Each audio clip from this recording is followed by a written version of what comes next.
This is the new Tapo RV50 Pro Omni. This is TP-Link's latest robot vacuum and mop combo with the base station behind me. So right off the bat, so we have the bristles that bring the debris into the center. We have the vacuum that sucks it up. And then we also have two rolling mops. And by the way, these are magnetic, so you guys can actually remove them and clean them or replace them pretty easily. So, and this does extend out. This is the normal position, and then it also extends out to get the corners as well. The clean water goes here, the dirty water goes here. You can lift these up. I already put water in this one, and this one doesn't have any water because I haven't turned it on. But this is where the dirty water goes, and it's a nice wide bin, so it will be fairly easy to clean. And the dust bag is fairly easy to access, so we get the dust bag right here. It does come with an extra one, and then the cleaning solution just slides in once you take out the tags. And here's the user manual. One of the interesting things about this new Tapo RV50 Pro Omni is that when you put it in vacuum only mode, it actually leaves the mops behind, which is something I personally hadn't seen before in a robot vacuum that also mops. Now, we're going to start off with the cleaning test. This is just in vacuum only mode, so the mops are at the base station. And we're going to test out vacuuming some expired quinoa off the ground, and we're going to see how well it does. But pretty much you could see that when it gets through, it does a pretty good job of getting everything off the ground. Now, it's not perfect, but it did do a pretty good job. Now, sometimes the bristles that are, spinning, they kind of help, but they also kind of spread it a little bit apart as well. All right, so overall, I'm gonna give it an 8. There are a few little dots here and there left. I mean, this is kind of the same color as the floor, so it's not the best example. But you guys could see there's like a few here left. But most of it's actually pretty clean. So I'll give it an 8 out of 10 in terms of vacuuming performance. Now moving on to expired cereal, we can see that it actually does a really good job of cleaning this up as well. In fact, it actually does a better job of cleaning up this over the quinoa. Now, it did kind of move one or two very small pieces to the edge. So I'm going to give this a 9 out of 10. But honestly, it did a really, really good job because in the vacuum area that it was doing, it actually cleaned up everything. It was just, it pushed like one or two small pieces to the sides, and that was it. But other than that, it pretty much got everything. So I'm going to give that a 9 out of 10. We have a lot of natural stains here, and my nephews and nieces may or may not have played in the dirt, came inside barefoot, and left the stains here. Perfect timing for me to test out this robot vacuum. So I currently have it in a remote control mode, and yeah, let's see how well it cleans. Let me zoom out just a bit. Alright, let's see what happens. Take a little more to the right. Okay.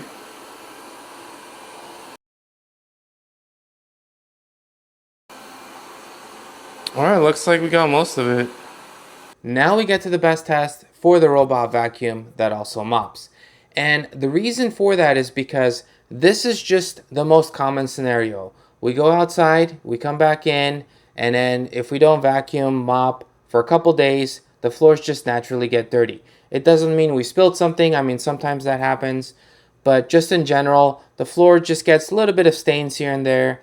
And you could see when the vacuum is going and coming, the vacuum is cleaning up the dirt, and then the mop is just doing a phenomenal job of just cleaning the floors.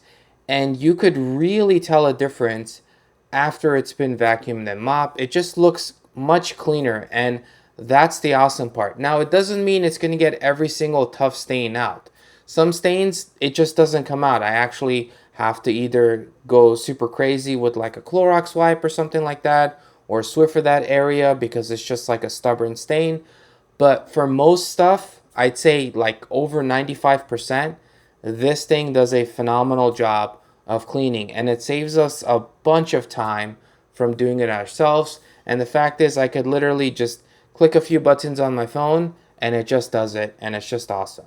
Next, we're going to jump into obstacle avoidance, where I have my sandal, a micro USB cable, which I don't really use anymore, and my sock. And we're going to see how well it does avoiding these things. So you could see that it is kind of detecting the sandal. I mean, it did move it a little bit, so it is touching it. But you could see that, yes, it is detecting it. It is trying to go around it. Is it perfect? No, it's not perfect. It is touching it. It touched it a few times. But you could tell it is detecting it. So overall, it is getting a pass right there. Next, it's going to try to vacuum around the USB cable, and it literally just fails on this part because it just doesn't see the cable. It literally just gobbles that thing up. So it just takes it and it's just like, nope, I'm gonna continue. So when it comes to cables, at least as of now, maybe if there's a firmware update later, it just doesn't do a good job.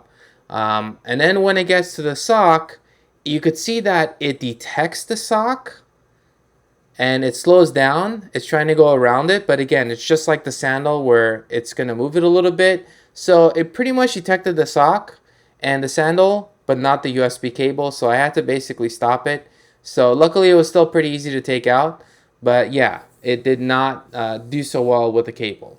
Now we get to the table legs, and this is much more of a common scenario where, sometimes I might have a cable that fell on the ground, but the table legs are always going to be on the ground. So this is more important, and this is more of a test to also see how close it gets to the edges when it's cleaning as well. But you could tell it is detecting it. It does touch it a few times, but it slows down. It's not going hard or anything like that. It's just it lightly taps it, touches it a little bit, and then it basically just tries to go around and get to it as close as possible. So did it do a perfect 100% clean around it? No, it didn't. But it got pretty close to it. I mean, it's not perfect, but yeah, it did a pretty decent job for a robot vacuum in this price range. And then we get to the couch leg, and just like the table leg, it detects it, which is really good. It slows down, it's trying to go around it. Is it going to get everything 100% perfect? No. I mean, you could kind of see the cleaning area because of the wet part when it's mopping. And yeah, it's not perfect, but it does get pretty close to it. So overall, it is doing a pretty good job. Can it be better? Yes, I could see it going even a little bit closer, but overall, it did do a pretty good job, again, for a robot vacuum that mops in this price range. And finally, we're going to test out fall detection to see how well it does. And this is the only place in my home where it's kind of like a step above the rest of the floor. And this is kind of simulating if you have a second floor and there are stairs, is it going to stop on the stairs? So this is a good test for that. And it's an important one if you do have more than one floor, or if you have something like this and you want to vacuum on this and want to make sure it's not going to fall. And yeah, so right now what it's actually trying to do is go back to its base station, but obviously it can't because it won't fall. So the falling will avoid that from happening. But it gets to the corners. It's going pretty fast. In fact, at one point I thought it was going to fall just because it was going so fast. But nope, it actually stopped abruptly and it didn't fall. So I ran this for a few minutes and it did not fall at all. So it does get a 10 out of 10 in terms of fall detection from what I see. This is what the Tapo app looks like, and after it maps out your house and you divide it and label it, you can say to clean a specific room or more than one room, or you could clean the entire house by clicking on home, or you could clean a specific area like this, which is what I was doing for some of the testing earlier. Now, I did close off my office, so it didn't map that out, but I can actually map that out as well. Now, when you select room, you can select how you want it to clean. You could do perfect fit. You can do vacuum and mop, which is what I usually leave it on. You could clean it once or twice and then basically select the vacuuming power, the water level, and the route. So if you do deep, it'll actually go more standard, or you could do fast where it just kind of goes quickly. I like the standard. I like max for vacuum power, and the water level I like to leave it on low. So you can also do vacuum then mop. You can do vacuum only, you could do mop only, or you could do custom. So however you want to do it, basically, it's up to you. I'm going to select vacuum and mop, leave these settings, press start cleaning, and it's going to get ready and clean the entire room. And yes, the robot vacuum does show up on the map when it's currently running to give you a sense of how much is clean and how much is left. So, overall, the Tapo RV50 Pro Omni is a strong performer. It cleans and mops floors really well, especially hard floors, and the Omni station keeps maintenance low with auto empty, hot water mop washing, and drying. The main caveat is that it's not great at detecting cables, so clear those first. Outside of that, navigation is solid and everyday results are impressive for the price. If you mostly have hard floors and can keep cords out of the way, this is a solid pick. If you guys have any questions or comments, please leave them in the comment sections below. As always, smash that subscribe button, and I'll catch you guys in the next one.